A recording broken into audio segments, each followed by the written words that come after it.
Buenos días, buenas tardes o buenas noches a todas, todes, todos.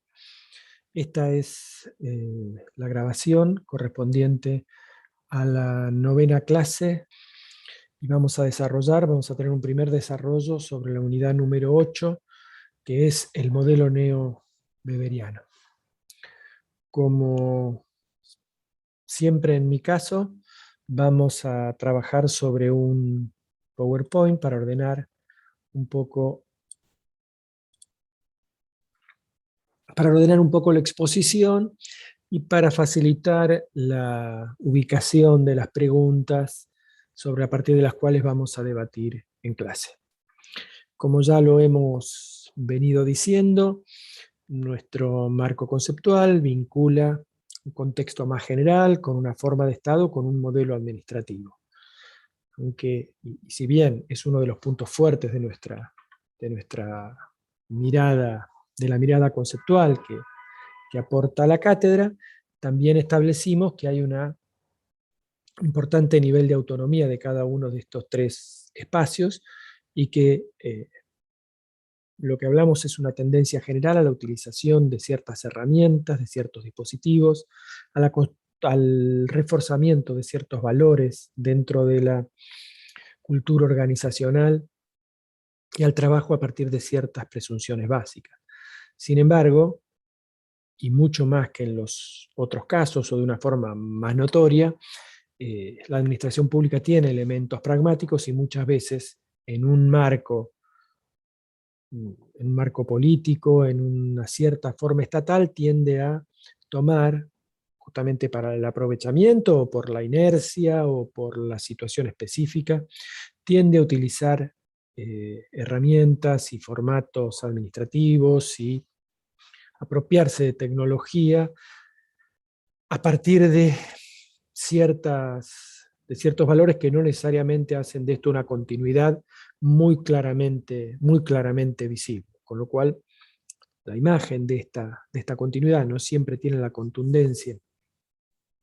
que podría esperarse, y sobre todo en el caso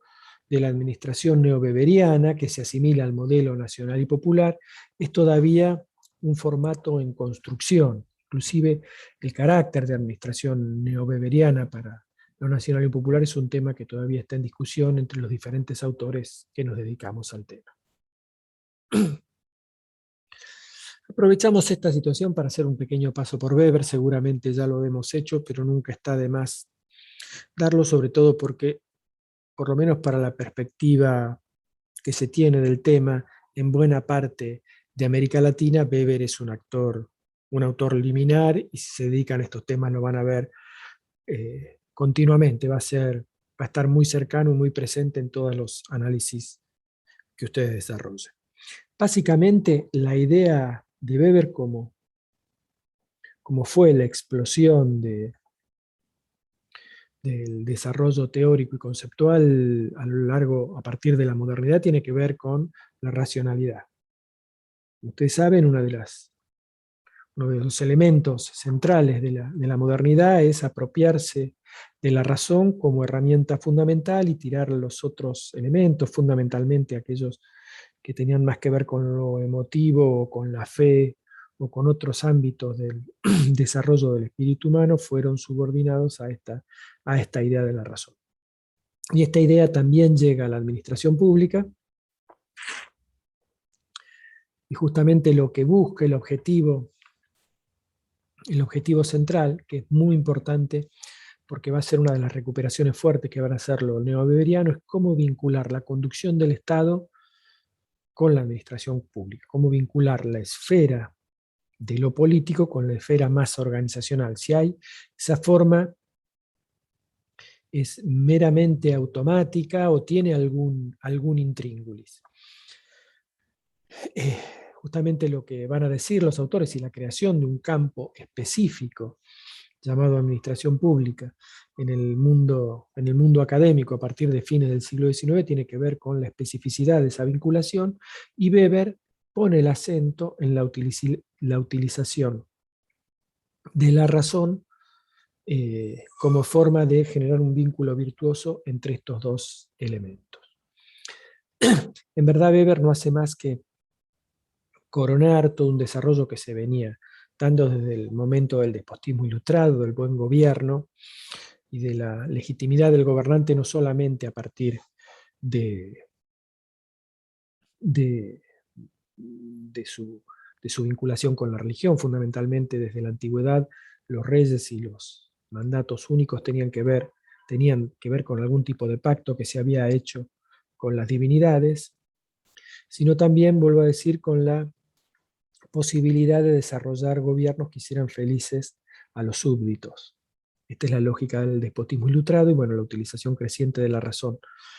A partir de ello es un momento de transición que va a tener una aceleración muy importante a partir de la Revolución Francesa, una doble aceleración, digamos, ¿no? Por un lado, porque va a profundizar la utilización de la razón, ya desligado totalmente de la religión y del poder político, que como les digo, ya no estaba vinculado a la idea religiosa, sino a una idea de la aplicación de ciertos valores como soberanía popular, como excelencia, como representatividad, etcétera, etcétera, cosas que están por fuera de las miradas más emocionales. Y por el otro lado, porque en el desarrollo de la Revolución Francesa y fundamentalmente en la etapa napoleónica, se terminan de establecer los pilares de lo que es el Estado moderno. La organización piramidal del Estado a partir de un vértice que se descomponía en una serie de departamentos, a los que Napoleón llamó ministerios, y a partir de ahí tienen esa tradición, y comienza a establecerse esta idea inclusive de un gabinete en donde se reúnen todas las partes de conducción del Estado para tratar de dotar de alguna direccionalidad general. Segundo elemento importante que se establece en Albania, o que quiero relatar, vamos, como les decía, si ustedes van a trabajar sobre estos temas, seguramente van a ir y volver con mucha asiduidad sobre Weber. Bueno, les decía que el segundo elemento que me parece importante para destacar es la situación de la norma en Weber. Y la norma en el sector público que va a darle un estatus especial que va a ser el Estado de Derecho. En particular, el Estado tiene que manejarse conforme a ley. Eso va a ser, por un lado, una garantía de racionalidad que va a atravesar a todo el funcionamiento. La ley expresa el acuerdo, una construcción racional para llegar a un objetivo o para establecer una cierta pauta de conducta. En particular, Weber va a hablar en términos organizacionales de una garantía de racionalidad y va a decir que todo funcionario público tiene que estar rodeado por una jaula de hierro que está formado por normas cuya aplicación les permiten accionar sin ira y sin pasión y aplicar justamente las funciones que les han asignado a ese puesto para los fines a los cuales está dirigido. Pero esto, vuelvo a decir, excede lo organizacional y tiene una segunda faceta que tiene que ver con la relación entre los hombres, dar alrededor de una serie de normas, de una serie de leyes que van a estar codificadas por materia y que van a regular el funcionamiento de la sociedad. En este sentido, y no es casual que buena parte de la modernidad haya asimilado a la administración pública o haya puesto en el centro del estudio de la administración pública el estudio de la ley, porque expresaba en términos del Estado, esa organización, en términos del funcionamiento de la administración pública, esa racionalidad, pero en términos más sociales establecía unas pautas de convivencia que permitían el desarrollo pacífico de las sociedades. En esto también hay un elemento especial porque hay una materia específica para el Estado en derecho público que le asigna un estatus especial al Estado que le permite realizar ciertas cosas que no se podrían hacer en el mundo de lo civil. Por ejemplo, decir un ejemplo, la aportación de armas y la utilización de la violencia bajo ciertas características, inclusive la gestión bajo cierta lógica de la racionalidad y establecer también las pautas para ver cómo sería el ordenamiento jerárquico adentro de la sociedad, el ordenamiento jerárquico en lo político.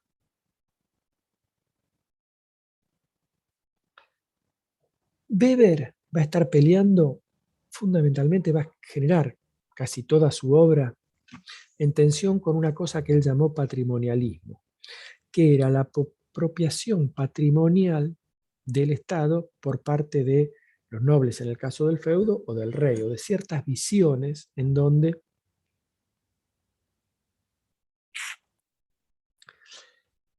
las personas manejaban las instituciones como si fueran patrimonio personal. Entonces va a decir que la administración moderna, la administración weberiana, va a decir que no son propietarios de los recursos, hay una entidad que trasciende a las personas, en este caso el Estado, cuya vinculación con la propiedad siempre es compleja y está regulada por este derecho especial, que es el derecho público, pero que nadie puede apropiárselo, no es las personas, no es particular de las personas. Ahora sí son responsables por su uso y en el momento en que los funcionarios son asignados a ese lugar, no es que se apropian, no es que lo pueden particularmente, pero sí tienen que dar respuesta por el uso que se ha hecho de ello. El segundo elemento que va a cortar con la lógica patrimonial, la lógica del despotismo, es que las funciones, los ingresos que se dan en las funciones, están directamente separadas de otro ingreso. ¿Qué quiere decir con esto? Si nos remontamos, por ejemplo, a la organización de la colonia, buena parte de los puestos se vendían y la apropiación de esos puestos generaba ciertos ingresos. En el cabildo, por el pago de patentes, por el pago de derechos, significaban que uno se asociaba de alguna forma con el Estado y generaba algún tipo de ingresos. Bueno, esto, como decíamos, Weber va a decir que la administración moderna, el desempeño de las funciones tiene que ir hacia lo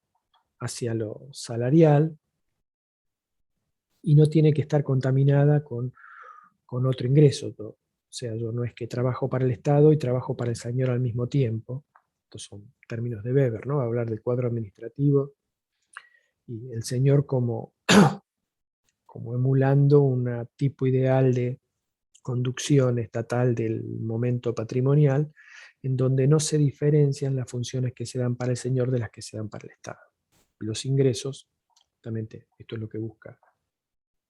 romper esta lógica de trabajo, es que los ingresos son solamente por la función que se desarrolla. Bueno, las posiciones y funciones no pueden ser apropiadas, lo que dijimos, no se pueden heredar, no se pueden transferir, no se puede aplicar de alguna forma, tercerizar para obtener ingresos personales, y todo el funcionamiento se realiza en el marco de normas que expresan los límites y las potestades que se pueden desarrollar alrededor de cada una de las funciones. Pero lo weberiano, si bien no escrito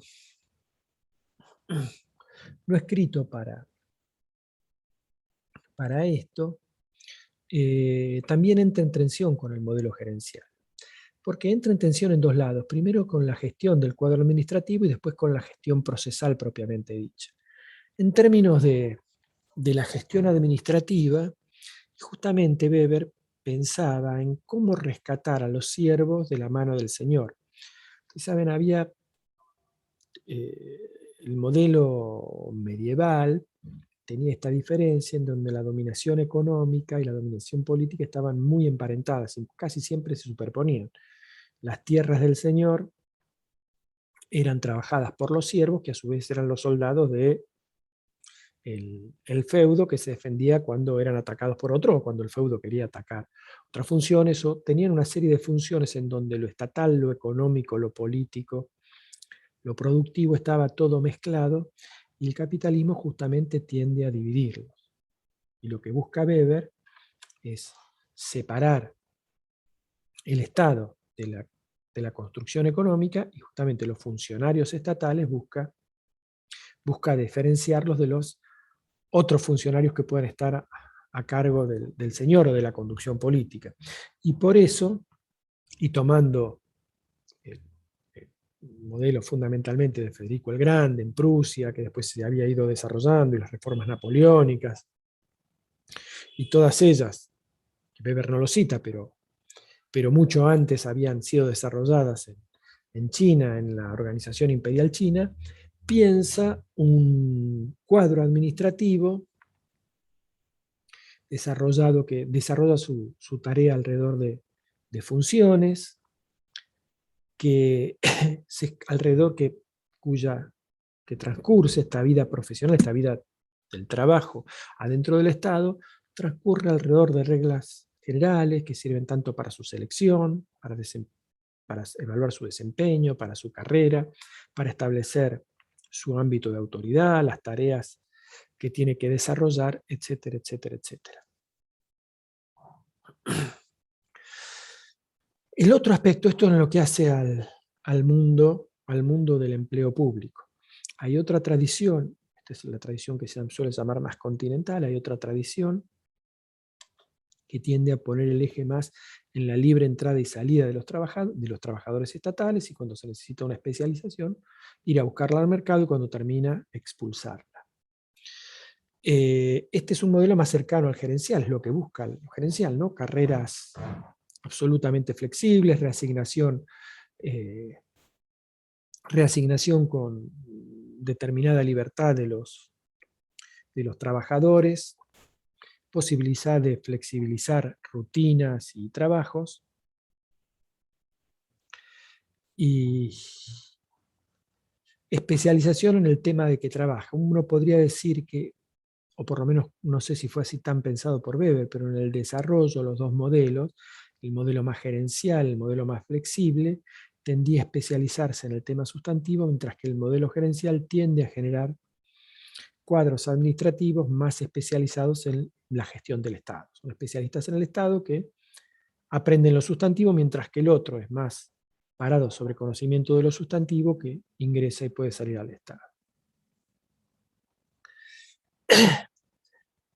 Los otros modelos en tensión con el modelo gerencial es la actuación conforme expediente, la burocracia todo lo anota, todo lo justifica y de todo tiene que rendir cuenta.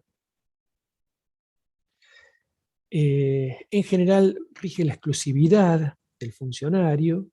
Veamos las diferencias con las ideas de inserción del Estado y de alianza del Estado con el sector privado. Y la lealtad es al correcto desempeño de funciones, no tiene lealtad ni al señor, ni ningún otro compromiso con ninguna otra instancia, religión, orden social. Lo único que tiene que hacer es cumplir correctamente sus funciones dentro del marco jurídico y ético que ésta le indica.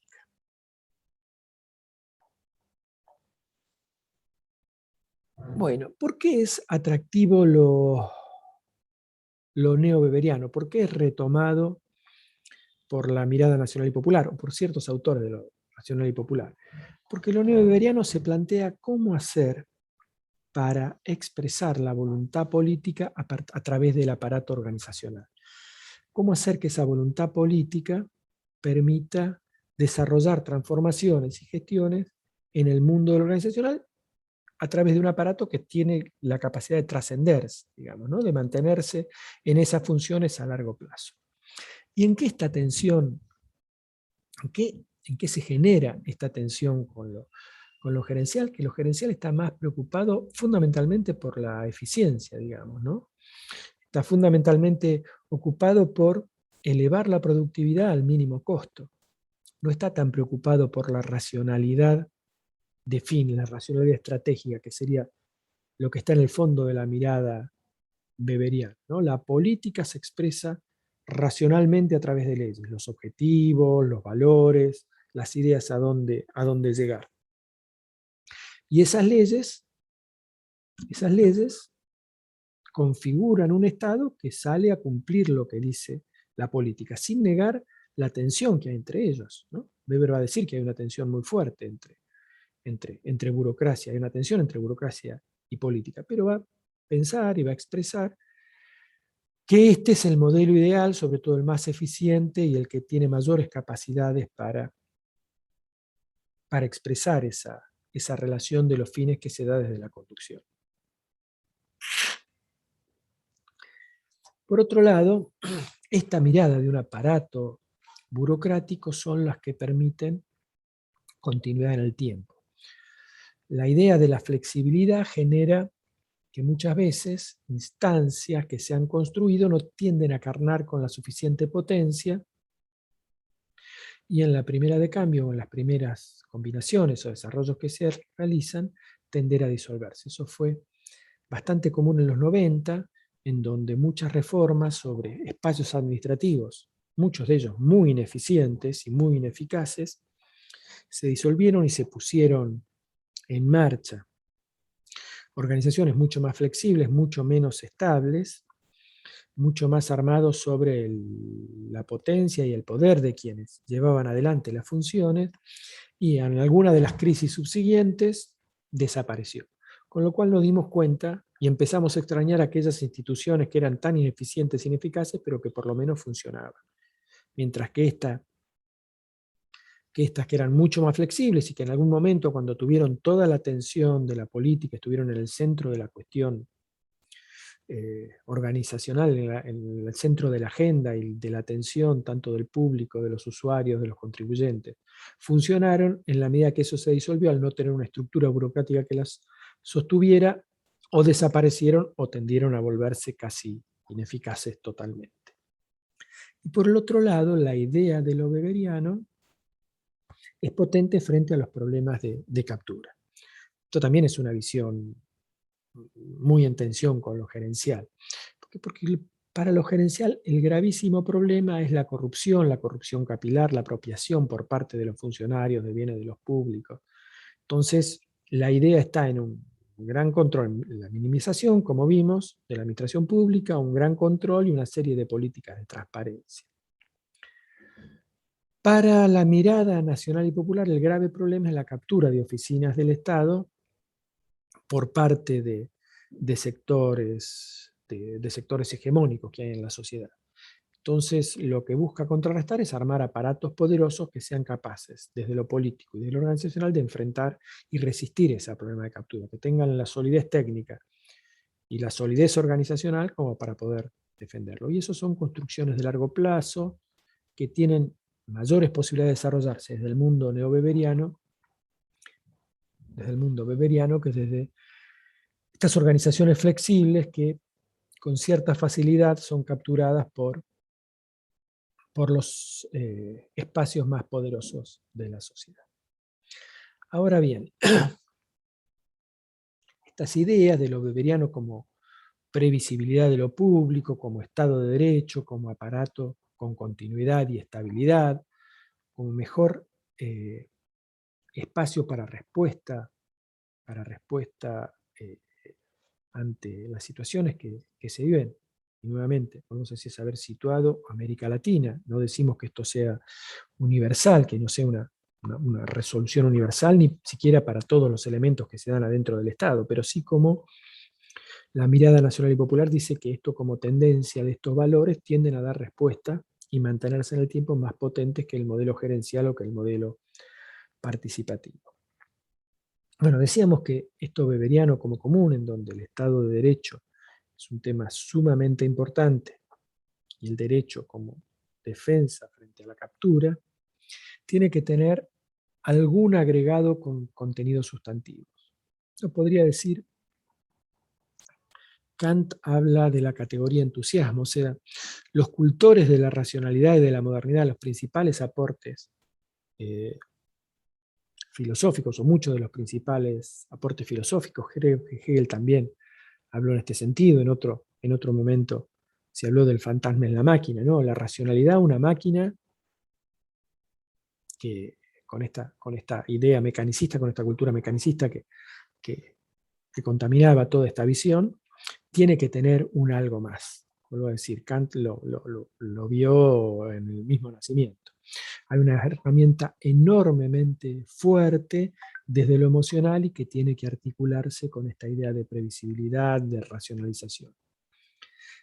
Mintzberg, una mirada más organizacional, habla de la dimensión misional, la idea de que las personas que están en las organizaciones tienen que tener una idea que tienen una misión y que esa misión es importante, estar convencidos de que sirven para el objetivo de la organización. En mundo político uno podría hablar más militante, pero acá hay que ser muy claro, no militante político, ¿no? Militante del Estado. También se habla de vocación de lo público, ¿no? Para que esto funcione, tiene que lubricar la mera racionalidad, la mera aplicación de la norma,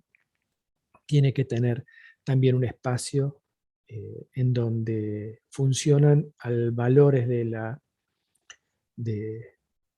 una ética y de una categoría emocional que uno está comprometido con las cosas.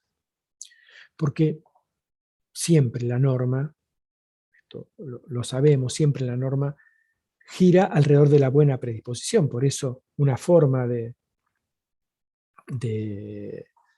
combate, digamos, de los trabajadores es el trabajo sujeto a regla. Y los que tenemos algunos años de burocracia, uno se apega justamente a la regla y puede no hacer nada, trabajar un montón de tiempo sin hacer nada, solamente diciendo que se aplica estrictamente a la norma. Si no hay una buena predisposición, no hay ninguna posibilidad de que ninguna organización funcione solamente alrededor de la norma. Tiene que estar acompañado con un plus. Y ese plus es esta idea misional, esta idea de vocación de servicio, de vocación por lo público, de vocación por la tarea que se realiza.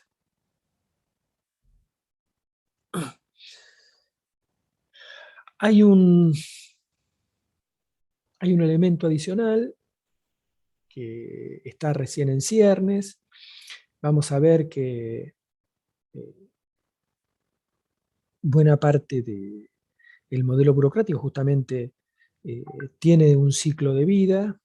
y después de un cierto momento, las normas empiezan a ser cada vez más exuberantes, tiende a haber una tendencia a la sobreregulación, tienden a haber la generación de casuística, que si bien por un lado empieza a resolver problemas, pero tiende a generar una maraña que luego termina siendo disfuncional, porque las normas comienzan a enfrentarse y a expresar el conflicto que se da en la realidad, las tensiones que se dan en la realidad, y que son inherentes a las sociedades plurales y casi a la realidad humana, tienden a generar una serie de regulaciones que terminan casi hundiendo a todo el proceso, tienden a generarse procesos de captura, tienden a generarse situaciones de desvíos de objetivos, de ignorancia de normas por parte de ciertas personas, de especialización. Cuando llegan a esta exuberancia, en general el especialista en normas, muchas veces que está dentro de la propia burocracia, empieza a utilizarlas en provecho propio, más que en provecho de los fines y la misión que tiene la organización. Esto es lo que hablábamos, una de las facetas claves del desvío de objetivos. Es tan compleja la norma que muy pocos la pueden conocer y ellos, a partir de la subregulación, la utilizan para desvío de objetivos o es capturada por ciertos factores de interés y los desvían en función no del bien común o de la misión de la organización, sino para una de las partes que están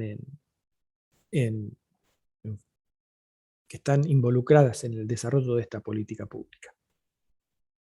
Bueno, hay una idea que la cuarta revolución industrial, con su capacidad para gestionar gran cantidad de datos, con su capacidad de producir inteligencia artificial, con producir y resolver problemas alrededor de algoritmos a partir de inteligencia artificial sin la participación de los hombres, con su capacidad de autocorregir los eventuales desvíos, podría permitir un salto cualitativo en la funcionalidad de los diferentes sistemas regulatorios. Esto es por ahora una promesa. Hay algunos elementos que ya se ponen sobre la mesa y que son muy importantes, y hay también algunas cosas que hemos aprendido. Por ejemplo, hace no tanto, y justamente asustados por el nivel de a priori, lo que parecía prejuicio en la aplicación de la norma, se hicieron una serie en algunos tribunales del sur de Estados Unidos, se establecieron la posibilidad de establecer penas y resolver juicios a partir de métodos de inteligencia artificial como forma de combatir los prejuicios de raza fundamentalmente y de clase. Al poco tiempo de ver de utilizar estos métodos, se vio que el sesgo, la gran mayoría de quienes eran juzgados eran pobres y eran latinos o negros, como digo, las experiencias de Estados Unidos, con lo cual la idea es que la estructura social y las normas están hechas para combatir, están armadas para castigar a negros y pobres, a negros y latinos y pobres, digamos, con lo cual eso ninguna inteligencia la puede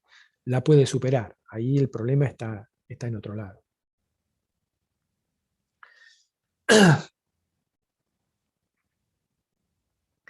Bueno, y para terminar, ustedes saben, el actual gobierno está sacando un nuevo premio a la calidad, que es interesante esto porque el premio a la calidad como que resume el modelo, ¿no? Nosotros queremos establecer cuáles son las formas de gestionar que nos parecen que son las mejores y las que tendrían que seguirse utilizarse como modelo para que siga toda la administración pública. El premio a la calidad es una institución que surge en buena parte de América Latina en los 90, en el momento de la administración gerencial, con lo cual es muy interesante ver el nuevo premio como tensión entre la mirada tradicional y la neoweberiana. Y así hay 4 elementos fundamentales, como les decía, la mirada más tradicional, que tiene que ver con la mirada gerencial, la hablaba en espejo de la gestión privada, mientras que la mirada neoweberiana pone énfasis en lo público. Segundo, la mirada gerencial mira al usuario del organismo. La mirada neoweberiana busca la mirada del orden estatal y social como un todo, muy centrada en lo administrativo, en lo procesal, en todas las instancias de lo administrativo. La mirada neoweberiana es expresar lo político, lo que importa, expresar los valores, las misiones y los objetivos que se dan de lo político, no tanto de lo administrativo. Por el otro lado, hay una tendencia de la mirada gerencial a expresar instrumentos organizacionales e institucionales que parecen ser mejores, ¿no? Bueno, si bien se ha roto la idea de universalidad, que como vimos es un elemento que ya hace muchos años, quienes estudian la acción colectiva lo han, no digo desechado, pero es un tema que generalmente se tiene claro, que tiene que ver con factores extraorganizacionales, cuál es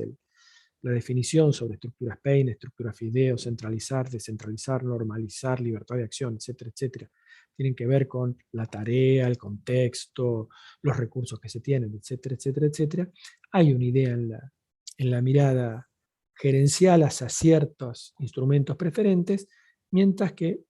la mirada neoweberiana hace a la idea de un enfoque situado.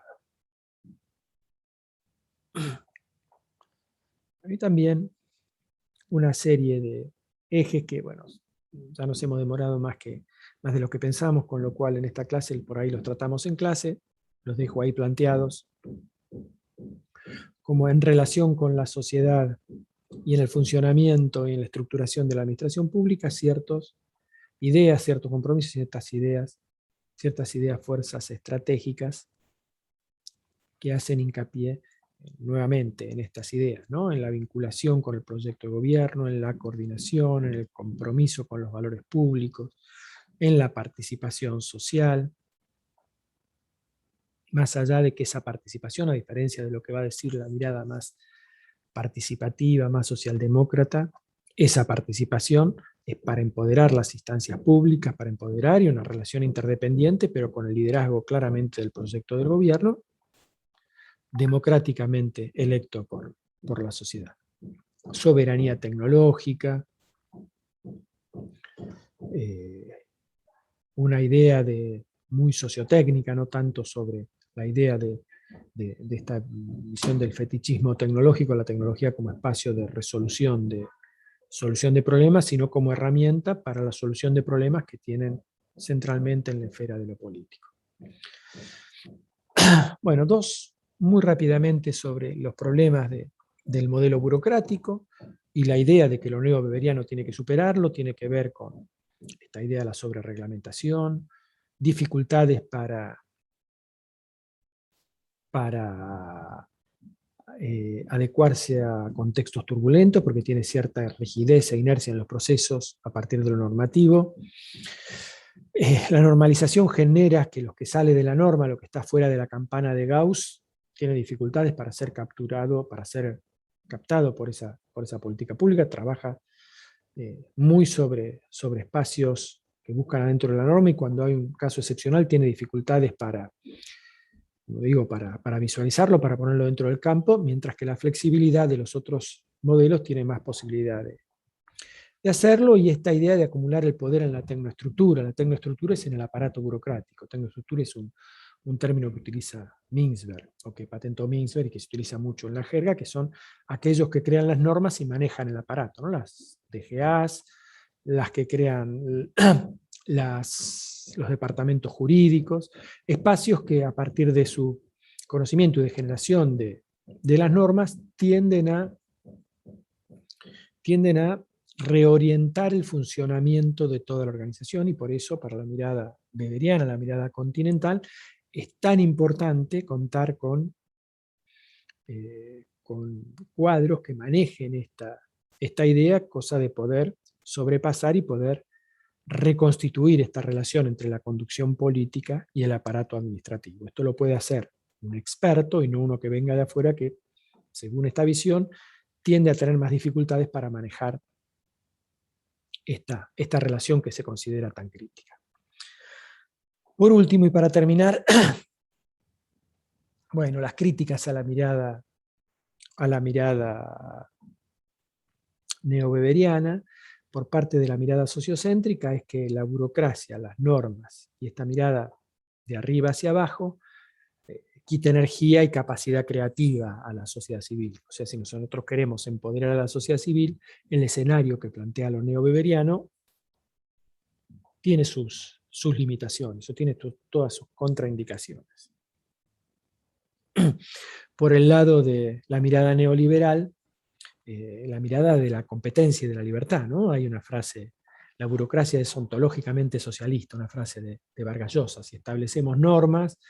por más que expresen consensos, por más que expresen la voluntad popular, por más que expresen, es alguna forma de alinear a los espíritus libres, digamos, ¿no? Esta idea que es un valor desde el otro lado, ¿no? De la que forma generar un scrum a partir de la norma que permita a todas estas energías tratar de posicionar de un lado. Esta idea de regimentación es considerada como estructuralmente disvaliosa. Y sí, un tema